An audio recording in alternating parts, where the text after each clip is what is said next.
आखिर पश्चिम बंगाल में कितने बांग्लादेशी हैं? जो आंकड़े आ रहे हैं शुरुआती चुनाव आयोग के, जो अभी आंकड़े आ रहे हैं, वो उससे जो संकेत मिल रहा है वही चौंकाने वाला है। लेकिन अगर बीएसएफ का जो इंटेलिजेंस विंग है उससे ले लीजिए, या जो खुफिया एजेंसियां हैं उनकी जो रिपोर्ट आ रही है वो जो बता रहे हैं उसके ले लीजिए, तो ये बहुत बड़े चौंकाने वाले आंकड़े आपके सामने आ जाएंगे। और वो इतनी बड़ी संख्या है कि शायद जो तृणमूल कांग्रेस और ममता बनर्जी जो सुप्रीम कोर्ट में भागे भागे फिर रहे हैं कि किसी तरह से रुकवा ले, वहाँ बीएलओ की मौत हो रही है उसको, उसके बहाने या तमाम चीज़ों को लेकर के, लेकिन वहाँ भी कोई फायदा नहीं मिल रहा है, इससे समझ में आ रहा है। और ये जो चौंकाने वाले आंकड़े हैं ये कहाँ कहाँ से आ रहे हैं, कितने हैं, ये हम आज बिटवीन द लाइन्स विद नीलू रंजन में समझने की कोशिश करेंगे। लेकिन उसके पहले आपसे अनुरोध है कि चैनल को सब्सक्राइब कीजिए, बेल आइकन दबाइए ताकि अगला जो वीडियो आए तो आपको मिल सके। तो इसमें अगर आप देखेंगे कि जो चुनाव आयोग के आंकड़े हैं, वो चुनाव आयोग का आंकड़ा ये कह रहा है कि लगभग 58 लाख ऐसे फॉर्म दिए गए, बीएलओ ने बांटे एसआईआर के, जो लौट के नहीं आए, जो जमा ही नहीं हुए। अब जो फॉर्म जमा नहीं हुए इसका मतलब ये कि वो वहां है नहीं। ये माना जा रहा है कि इसमें बड़ी संख्या जो है वो बांग्लादेशी घुसपैठियों की हो सकती है। लेकिन इसमें एक बड़ी संख्या ऐसे लोगों की भी हो सकती है जो जिनकी डेथ हो गई हो और जिनका नाम नहीं काटा गया हो, तो उनका भी नहीं आएगा। जैसे कि आपको ध्यान होगा कि बिहार में जो एसआईआर हुआ था उसमें 65 लाख लोगों के नाम जो हैं वो नहीं मिले थे, कट गए थे।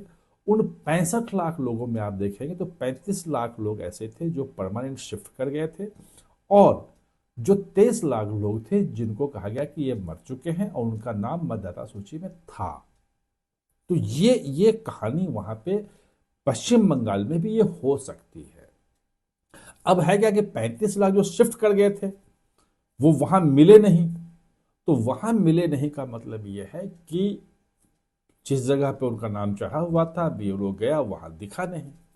उसमें यह कहा जा रहा है कि बड़ी संख्या ऐसे लोगों की है जिन्होंने फॉर्म तो लिया, लेकिन या फॉर्म लिया भी नहीं, और लिया तो जमा नहीं किया, उनके घर पे जाके फॉर्म पहुंचा दिया गया और उन्होंने जो फॉर्म जमा नहीं किया उनका फॉर्म लौट के नहीं आया क्योंकि वो वहां पे थे नहीं। ये ऐसे लगभग 35 लाख लोग। अब पश्चिम बंगाल में एक और चौंकाने वाला आंकड़ा है, वो ये है जो बहुत सारे लोग जो बांग्लादेशी घुसपैठे जो वहां रह रहे हैं, दशकों से भी रह रहे हैं, वो फॉर्म ले ही नहीं रहे हैं। वो कई इलाके की बात आई है जहाँ पे फॉर्म देने के लिए गए, वहाँ पे 2-2 लाख की आबादी है और 5,000 भी फॉर्म वहाँ लोगों ने लिया नहीं, घर में ताले लगा दिए, बोला कि नहीं हम यहाँ नहीं है। यानी कि जब फॉर्म ही नहीं ले रहे हैं तो ये एक तरीका है कि वो पकड़ में ना आए। अगर फॉर्म भर दिया, जांच हो गई, पकड़ में आ गया बांग्लादेशी, तो फिर उनकी पहचान हो जाएगी, फिर उनको डिपोर्ट भी किया जा सकता है। तो मतलब एजेंसियों की नज़र से बचने के लिए चुपचाप रहो, फॉर्म ही नहीं भरो। ऐसी संख्या जो 58 लाख जो बताया है कि जो फॉर्म नहीं लौटे हैं, इतनी ही लगभग संख्या ऐसे लोगों की भी है जो इंटेलिजेंस की रिपोर्ट आ रही है उसमें कि जिन्होंने वहां फॉर्म भरे नहीं, क्योंकि हमें हमारी पहचान ना हो पाए उससे बचने के लिए। ऐसे ही जो बांग्लादेश भाग गए, जो चले गए, वो भी बड़ी संख्या है। वो जो पकड़े जा रहे हैं 10,000 या 15,000 जो बीएसएफ से आ रहा है कि भाई पकड़े और सौंप दिए, वो तो बहुत छोटा है, उसमें कुछ नहीं है। ये भागने की जो सिलसिला शुरू हो गया था वो शुरू हो गया था जब बिहार का एसआईआर शुरू हुआ था 24-25 जून को, उसी वक्त से। और जब पश्चिम बंगाल में शुरू हुआ तो बहुत तेज हो गया, और वो बहुत बड़ी संख्या है। जो बांग्ला जो बीएसएफ का जो अपना है और इंटेलिजेंस एजेंसीज का जो अनुमान है वो बहुत बड़ी संख्या है, लेकिन वो सिर्फ बांग्लादेश का नहीं है, पश्चिम बंगाल का नहीं है। वो जो दूसरे राज्य हैं, राजस्थान से भी भाग रहे हैं, दिल्ली से भी जा रहे हैं, उत्तर प्रदेश से भी जा रहे हैं, तमाम राज्यों में एसआईआर हो रहा है। तो हर जगह से अब बांग्लादेशी भाग रहे हैं और वो वहाँ पे सीमा पार कर रहे हैं।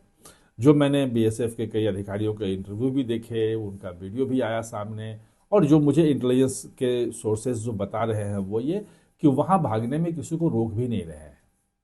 वो जो पहले होता था कि भाग रहे हैं, आपके पास डॉक्यूमेंट नहीं है तो बांग्लादेश भागते हुए पकड़ लिया, वो आपने पिछले 1-1.5 महीना पहले देखा था कि आता था और हमने 8,000 लोगों को पकड़ा, डिटेन किया। खैर उनकी भी कहानी अलग है कि बीएसएफ पकड़ती थी और उनको लोकल पुलिस को दे दिया। लोकल पुलिस में कोई एफआईआर नहीं है, कोई डिटेंशन सेंटर कहीं नहीं है, तो फिर लेकर के वो छोड़ देते थे उसको। फिर वो अपना वो घूमता फिरता फिर अपना वापस जाने का जुगाड़ में लग जाता था। ये पूरी कहानी उसकी यही थी। मैंने पूरी डिटेल में इसमें बताई थी कि क्या होता है ये। अब है क्या कि जो लोग जा रहे हैं जितनी बड़ी संख्या में, और जब से इनको पकड़ना बंद कर दिया है, यानी कि जाने वालों को खुला छूट दे दिया है कि भाई जिसको जाना है वो चले जाओ वापस। बस सिर्फ वो देखते हैं कि भाई जा रहा है, और जो वहाँ पे बांग्लादेश का जो बॉर्डर गार्ड है बीडीजी, वो उसको ले लेता है अपना, वो चले जाते हैं, उसमें कोई रुकावट नहीं है। ये माना जा रहा है कि ऐसे लगभग जो पिछले संख्या जो बताई जा रही है कि 50 से 60 लाख जो है वो बांग्लादेशी लौट गए हैं बांग्लादेश में। अब उसमें थोड़ा सा अनुमान मुश्किल है कि बाकी देश से कितने लोग भागे हैं, बाकी राज्यों से, और पश्चिम बंगाल से कितने लोग भागे हैं, ये थोड़ा सा मुश्किल है। लेकिन एजेंसियों का अनुमान ये है, और जो मेरी बातचीत हो रही है, कि कम से कम 40 लाख के आसपास, 35-40 लाख लोग जो है बांग्लादेशी, वो पश्चिम बंगाल से अकेले भागे होंगे। क्योंकि जिस ढंग से कलकत्ता में देखा, मुर्शिदाबाद में देखा, बाकी जगह घरों में काम करने वाली नहीं आ रही है, वो गांव के गांव खाली हो गए हैं। मैंने आपको रिपोर्ट सुना दिखाई थी कि लोगों ने अपने बैंक अकाउंट बंद करवा रहे थे, लाइन लग गई थी बैंकों में, क्योंकि उनको लगा कि अगर पकड़ में आ गए कि हम बांग्लादेशी हैं तो हमारा जो पूरा का पूरा पैसा है वो जो है मोदी सरकार जब्त कर लेगी। तो पूरा बैंक मतलब वो बंद करवा करके वो बांग्लादेश भाग रहे हैं। ये तमाम चीज़ें वो सामने पहले आई थी। अब है ये कि ये सबके बाद अगर जोड़ लें पूरी कहानी को कि कितना कितना हुआ, तो लगभग 1.5 करोड़ के आसपास, 1.5 करोड़, ज़्यादा ही ये संख्या आ रही है कि अवैध बांग्लादेशी जो हैं वो उनकी पहचान वहाँ हो रही है। जो भाग गए हैं, जो वहाँ हैं, जो भाग गए तो भाग गए, जो इन्होंने फॉर्म नहीं भरा उनकी ही पहचान हो जाएगी। वो जो अमित शाह ने कहा ना कि डिटेक्ट, डिलीट और डिपोर्ट, तो अभी तो डिटेक्ट और डिलीट की कहानी चल रही है। डिपोर्ट वाली कहानी बाद में शुरू होगी, उसके लिए एक अलग प्रक्रिया चलेगी। मैं एक अलग से वीडियो बनाऊंगा उसमें, जिसमें बताऊंगा कि आखिर ये step by step detect, delete और डिपोर्ट, तो डिटेक्ट और डिलीट तो चुनाव आयोग करेगा, डिपोर्ट वाली प्रक्रिया जो है वो कब शुरू होगी और वो कैसे चलेगा कार्य रूप से, वो अलग से मैं आपको बताऊंगा। आप हमारे साथ जुड़े, इसके लिए बहुत बहुत धन्यवाद। और हाँ, चैनल को सब्सक्राइब करना ना भूलें, इसका बेल आइकन दबाएं ताकि नया वीडियो कोई भी आए तो उसका नोटिफिकेशन समय पे